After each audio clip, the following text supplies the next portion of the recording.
ஒரு பீஸ்ஃபுல்லான morning routine பார்த்துடலாமா? இன்றைக்கி ஆடி ஒன்று, அதனால் கொஞ்சம் சீக்கிரமாக ஏஞ்சிக்கலான்ட்டு நைட்டு நினச்சிக்கிட்டே இருந்தேன். பட் ஆனால் ஏஞ்சிக்கவே முடியல. ஏன்னா வந்துட்டு நைட்டே ஏதாவது சாமி ஃபோட்டோ எல்லாமே தொடச்சிட்டு, சாமி விளக்கு எல்லாமே கழுவி வச்சுட்டு தூங்கத்துக்கு பார்த்தீங்கன்னாக்கா 1 மணி ஆயிடுச்சா. அதனால் சரி கொஞ்சம் சீக்கிரமாக ஏஞ்சிக்கலான்ட்டு அலாரம் எல்லாம் வச்சு விட்டுருந்தேன். பட் ஆனால் ஏஞ்சிக்கு பார்த்தீங்கன்னா 7 மணிக்கு தான் ஏஞ்சேன். எப்போ போல 7 மணிக்கு ஏஞ்சிட்டு தண்ணி வெளியே பிடிச்சி ஊற்றிட்டு, அதுக்கப்புறம் வந்துட்டு வாசலுக்கு சாணி தெளித்து விட்டுட்டு, அதுக்கப்புறம் எனக்கு தெரிஞ்ச ஒரு கோலம் போட்டு விட்டுட்டு, ஆனால் கோலம் எப்படி இருக்குன்னு மறக்காமல் கமெண்ட்டில் ஷேர் பண்ணுங்கள். ஏன்னா வந்துட்டு நான் அதிகமாக கோலமே போட மாட்டேன். பட் எனக்கு போடவும் தெரியாது. அதனால்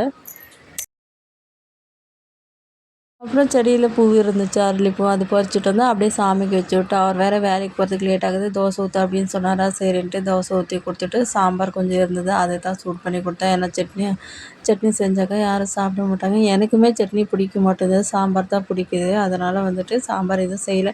நேற்று வச்சது கொஞ்சம் இருந்தது, அதை சூட் பண்ணிவிட்டு அதிலே